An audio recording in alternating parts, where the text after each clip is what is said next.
गुरुवीर से टोचन करना हमें इतना भारी पड़ जाएगा, ये हमने कभी सोचा भी नहीं था। नमस्ते मित्रों, आज जैसे ही मैं अपने निशु भाई के टोचन किंग को घर से बाहर निकालता हूँ, तभी सामने से एक बोलेरो कैंपर आती है। उसका हॉर्न बजता है और उसमें बैठा आदमी पूरे जोश में अनाउंस करता है, सुनो सुनो ग्रामवासियों, एयरपोर्ट के मैदान में आज होगा टोचन मुकाबला और जो जीतेगा उसे 20 लाख रुपए की नगद राशि दी जाएगी। जिसे अपने ट्रैक्टर पर भरोसा है, खासकर टोचन किंग, वो जरूर पहुँचे। ये सुनते ही जैसे पूरे शरीर में करंट दौड़ गया। मेरा सीना गर्व से चौड़ा हो गया, लेकिन मन में थोड़ी हलचल भी शुरू हो गई, क्योंकि चुनौती किसी आम की नहीं थी। गांव के सरपंच ने खुलेआम हमारे टोचन किंग को ललकारा था और उसका खुद का ट्रैक्टर भी फार्मर ट्रैक था। अब ये मुकाबला सिर्फ पैसे का नहीं था, ये था इज्जत का, टोचन किंग की साख का। मैंने ठान लिया, चाहे जो हो जाए, वहाँ जितने भी ट्रैक्टर आएंगे सबकी रेल बना दूंगा। मुकाबला शुरू होने में सिर्फ 1 घंटा था और उस दौरान मैंने नोटिस किया कि टोचन किंग में डीजल थोड़ा कम है। मैं तुरंत अपनी थार उठाता हूँ और बिना एक पल गंवाए पेट्रोल पंप की ओर निकल जाता हूँ। रास्ते भर मन में यही चल रहा था, ये मुकाबला हमारे लिए कितना जरूरी है। जैसे ही फ्यूल स्टेशन पहुँचा, अपनी थार को पंप के पास लगाया और कैन में करीब 10,000 रुपए का डीजल भरवाया। एक एक बूंद ताकत की तरह लग रही थी। पैसे दिए, कैन उठाई और तेजी से लौट पड़ा टोचन किंग के पास।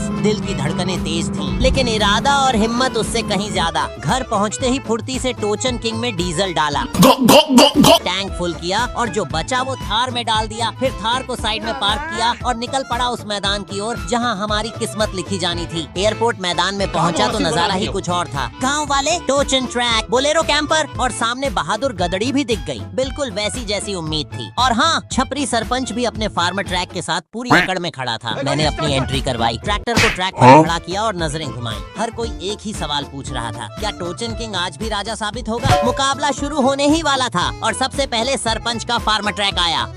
ऐसा कैसे हो सकता है? बहादुर गदड़ी अब भी दूर खड़ी ताक रही थी, जैसे ताकत नाप रही हो। मैं मुस्कुराते हुए बोला, आ बेटे, तेरे टर्बो में से घासलेट नहीं निकाल दिया ना, तो नाम बदल देना टोचन किंग का। और मुकाबला शुरू हुआ। 1, 2, 3 स्टार्ट। दोनों ट्रैक्टर जोर लगा रहे थे और तभी मेरा टोचन किंग थोड़ा पीछे जाने लगा। दिल जैसे मुंह को आ गया। ये क्या हो रहा है? एक मामूली सरपंच हमें हरा देगा? मगर नहीं, हमने फिर से गियर चेंज किया, ट्रैक्टर को झटका दिया और पूरे दम के साथ मुकाबला पलट दिया और सरपंच की एक राउंड में छुट्टी कर दी। और इस राउंड का विजेता बनता है अपना टोचन किंग। और सरपंच जी अब टोचन मुकाबला नहीं कर रहे, क्योंकि हार मान चुके हैं। खोदा पहाड़, निकला छपरी। अब बारी थी असली टक्कर की। बहादुर गदड़ी आ चुकी थी और आंखों में वही घमंड, वही चुनौती थी। मुकाबला अब असली था और दांव पर था 20 लाख और टोचन किंग का ताज। अब सामने खड़ी है गुरुवीर की बहादुर गदड़ी। 1, 2, 3 स्टार्ट।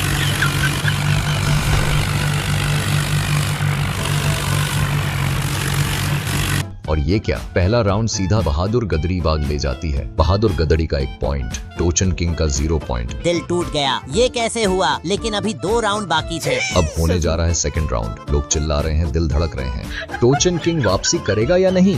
1, 2, 3 स्टार्ट। दूसरा राउंड शुरू होते ही मैं चिल्लाया, गाइस लाइक करो, जिससे टोचन किंग जीत जाए। और जैसे जैसे लाइक बढ़ते गए, हमारा ट्रैक्टर भी जोश में आ गया और बहादुर गदड़ी को धक्का मार मार कर पीछे ढकेल दिया। और इस बार दमदार खिंचाई के साथ टोचन किंग जीत दर्ज करता है। अब दोनों ट्रैक्टर्स के पास 1-1 पॉइंट है और अब जो अगला राउंड जीतेगा वही टोचन मुकाबले का असली विजेता कहलाएगा। अब तीसरा और आखिरी राउंड। मन में डर भी था, पर हिम्मत उससे कहीं ज्यादा। और अब बिना समय गवाए मुकाबला शुरू होता है। 1, 2, 3 स्टार्ट। दोनों ट्रैक्टर्स टक्कर दे रहे हैं, जमीन कांप रही है, आवाजें गूंज रही हैं और अब तय हो रहा है असली टोचन किंग कौन है। जैसे ही मुकाबला शुरू हुआ, मैंने एक्सेलरेशन बढ़ाया, ट्रैक्टर को झटका दिया, गियर बदला और बहादुर गदड़ी को पीछे धकेलता चला गया। मेरा टोचन किंग हवा में उठा और बहादुर गदड़ी को पीछे धूल में मिला दिया। मैदान फिर से तालियों से गूंज उठा। हम जीत गए। पर खुशी ज्यादा देर नहीं टिक पाई। जैसे ही मैंने ब्रेक मारा, ट्रैक्टर के फ्रंट टायर जमीन से टकराए और अचानक, क्या ये गुरुवीर की हार का बदला था?